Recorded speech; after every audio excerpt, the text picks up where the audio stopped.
Good evening, Ram Ram. जैसा कि math में हम लोग शुरू करने जा रहे हैं प्रतिशत। प्रतिशत एक जनरल कंपटीशन हो या किसी और क्षेत्र हो, मैथ में यह बहुत ज़्यादा इम्पोर्टेंट चैप्टर है। एक है प्रतिशत और एक है अनुपात। आप अंक गणित का जितने चैप्टर भी होते हैं वो मुख्य रूप से इन्हीं दो चीज़ों पे ज़्यादा घूमती है। जैसे आप 2D 3D भी पढ़ेंगे तो रेशियो का यूज होता है और परसेंटेज का यूज होता है। तो ये हम लोग आज जो चैप्टर शुरू करेंगे उसका नाम है परसेंटेज। बहुत ही इंपॉर्टेंट चैप्टर है, अगर आप कंपटीशन लेवल का भी है उसके अकॉर्डिंग भी है, और एक बेसिक चीज़ भी है जिसमें आपका बहुत जगह यूज होता है। जैसे आप लाभ हानि देखेंगे उसमें भी ज़्यादा यूज होता है। तो चलिए शुरू करते हैं प्रतिशत, क्योंकि शुरू करने के बाद पता चलेगा इसका कितना उपयोगी है मैथमेटिकल टूल में। तो हमारा चैप्टर आज शुरू कर रहे हैं बेसिक का मैथ, और उसका हेडिंग पहला चैप्टर है, इसका नाम है प्रतिशत। प्रतिशत में मुख्य रूप से जो कहा जाए वो आपको वैल्यू ज्यादा याद रखना है। जैसे 1 से लेकर के 100 तक के कुछ प्रतिशत जो इम्पोर्टेंट है वो आपको वैल्यू याद रखना है। जैसे 1% को हम 1/100 के रूप में लिख सकते हैं।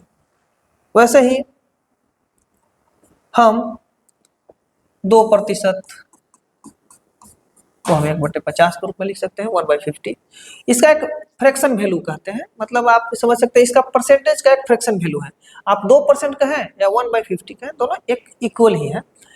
आप यहाँ 3% देख सकते हैं। तो जस्ट प्रतिशत का मतलब ये होता है उसके आप बटे में 100 कर देना। जैसे जिसका भी प्रतिशत निकालना है उसको आगे करते जाए।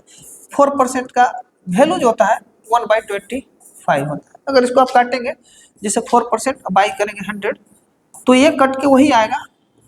तो हम ज़्यादा नहीं, बस आपको वैल्यू याद रखना है, कुछ ही वैल्यू है, 20-25 वैल्यू होंगे। 5% को 1/20, ऐसे मेन लिखवा दे रहे हैं जो इम्पोर्टेंट है। 10% ये इम्पोर्टेंट है। 15%, 20%, 25%, इसको 1/4 ही बोलते हैं। 30% को 3/10 बोलते हैं। इसके अलावा 40% को हम बोलते हैं 2/5, 50% को बोलते हैं 1/2, 60% को बोलते हैं 3/5, और 70% को बोलते हैं 7/10, 80% को जस्ट लाइक 4/5, और 90% को बोलते हैं 9/10। 100% को हम जब डिवाइड करते हैं तो 1 आ जाता है। वह वैल्यू जो अपने आप के बराबर हो जाता है उसे हम 100% कहते हैं। जैसे 1 का 100% 1, 2 का 100% 2, क्योंकि 2 का अपने आप का वैल्यू ही 2 है, तो इसका 100% हो जाएगा। इसके अलावा कुछ और फ्रैक्शनल वैल्यू कुछ याद रखना है। जैसे 11.1/9% को हम 1/9 के रूप में लिख सकते हैं। 9:1/11 को हम 1/11 के रूप में लिख सकते हैं। ये कुछ इंपॉर्टेंट जो हमेशा यूज आते हैं। फिर है 12.5% को हम 1/8 लिख सकते हैं, और 37.5% को हम 3/8 लिख सकते हैं। इसी के जैसे 62.5% को हम 5/8 लिख सकते हैं, और 87.5% को हम 7/8 लिख सकते हैं। ये मूल रूप से आपको कुछ इतने हैं, इसको 2-4 बार लिखने से याद हो जाएंगे। अगर नहीं भी याद होते हैं तो प्रैक्टिस करते रहेंगे तो ये सही हो जाएगा। और ऐसा कुछ नहीं है कि ये बहुत बड़ा चीज़ है। आप किसी वैल्यू को आप देखें, जैसे 62.5% को हम फ्रैक्शन वैल्यू से तोड़े तो 1/100 करना पड़ेगा, और इसको काटे हम 25 से काटे तो आप देख सकते हैं कि 25 दूना 50, 12 बचेगा, और 125 25 बार में कटेगा। और ये 25 से काटेंगे तो 40 बार में कटेगा। अब 5 से काटेंगे तो ये 8 बार में कटेगा, और 5 से काटेंगे तो ये 5/8। यही सेम चीज़ आ गई, कट कटा का सेम चीज़ होता है। हाँ, इसका यूज कहाँ होता है ये इंपॉर्टेंट है। जैसे अभी जस्ट बोले कि ये फ्रैक्शन वैल्यू इंपॉर्टेंट है, क्यों इंपॉर्टेंट है, जैसे समझते हैं। एक क्वेश्चन देखिए, हमने बोला कि किसी एक व्यक्ति का जो मंथली इनकम है, वो और कहे कि मान के चलिए 700 है, है ना। और उसको बोले कि 30% का इंक्रीजमेंट हो रहा है, तुम्हारा सैलरी में 30% का इंक्रीजमेंट हो रहा है। तो 30% का इंक्रीजमेंट निकालने के लिए आप क्या करेंगे, इसको कि 100 में इसको 30% जोड़ेंगे और इसको 130% करेंगे और 700 का 130% निकालेंगे। हाँ, ये भी सही है। अब हम लोग को क्या है, इससे कम समय में यदि करना है इस चीज को, इस पे भी करके देखते हैं। 700 का 130% भी करेंगे तो आंसर मेरे पास आने में कोई ज्यादा नहीं लगेगा, 910 आया। लेकिन एक एक ये वैल्यू है। और एक अगर हम ये चीज बोले कि आप यहां देखें कि मैंने बोला था कि 30% का फ्रैक्शन वैल्यू याद रखिए, इसका मतलब होता है 3/10। मेरा मतलब है कि कोई भी मेरे पास चीज है जो 10 था, वो उसमें 3 की बढ़ोतरी हो रही है। मेरा अभी कह रहा है कि जो सैलरी बढ़ रही है मेरा 30% बढ़ रही है, और 30% मतलब कि 3/10, मतलब 10 में मेरा 3 का बढ़ोतरी हो रही है।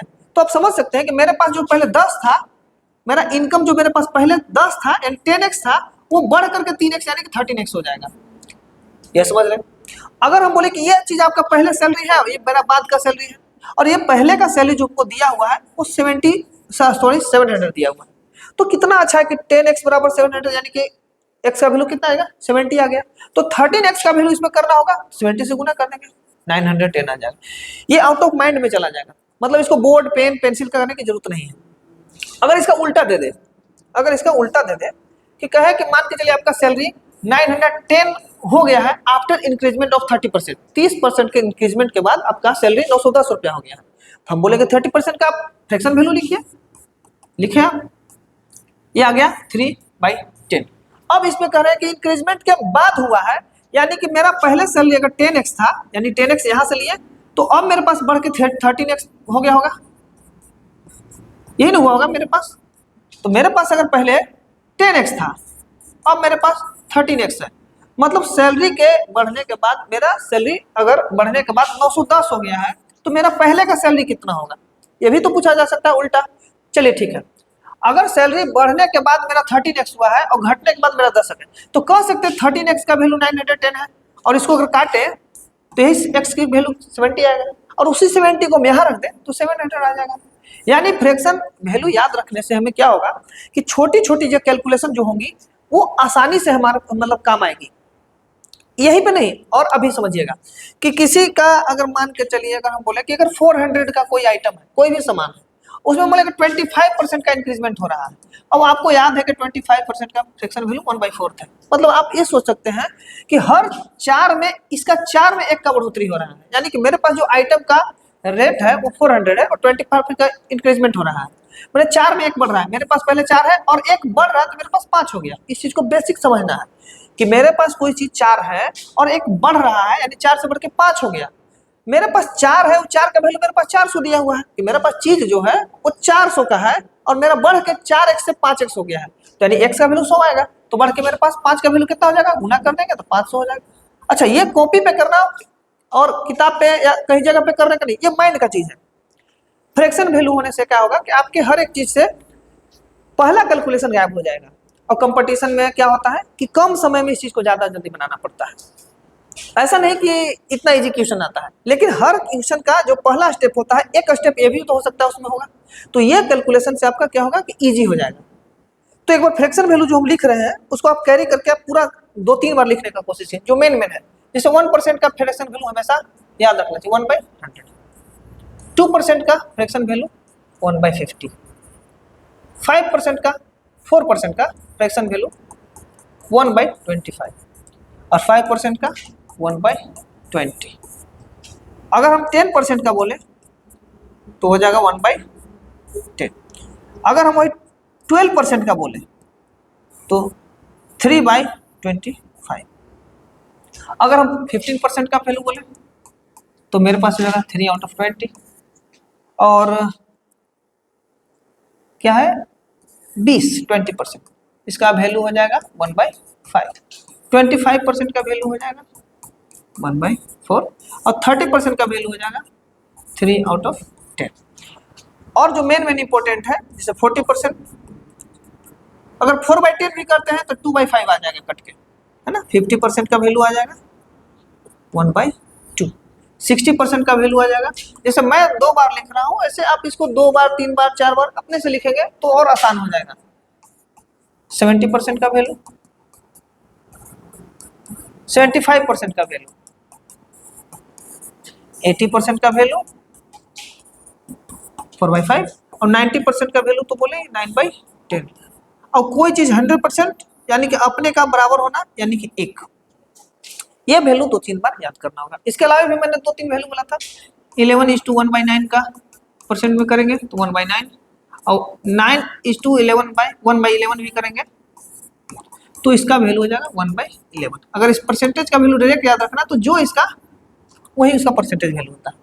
आगे देखेंगे तो 12.5:1/8, 37.5 को 3/8 सब परसेंटेज में है और 62.5% इक्वल टू 5/8 और 87.5% का वैल्यू हो जाएगा 7/8। ये मोस्ट इंपोर्टेंट है जो हमेशा आते हैं। अब यहाँ से कुछ क्वेश्चन बनेंगे। क्वेश्चन जो होंगे वो किस प्रकार से बन सकते हैं।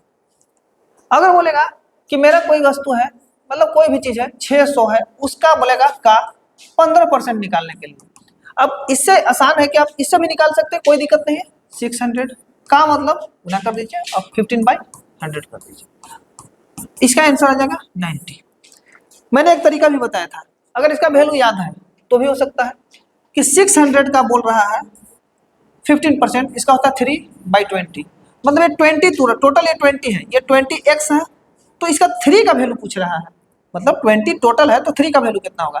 तो 20 से इसको माइंड में अगर इसको डिवाइड करिएगा तो ये कितना बार में जाएगा, 30 बार में जाएगा और 30 से 3 में गुना करते हैं तो डायरेक्ट आंसर 90 आ जाएगा। हो सकता है अभी आसान लगे या हो सकता है मुश्किल लगे, लेकिन 1 2 3 4 बार लगातार करने पर ऐसे ऐसे क्वेश्चन को लगातार बनाइए।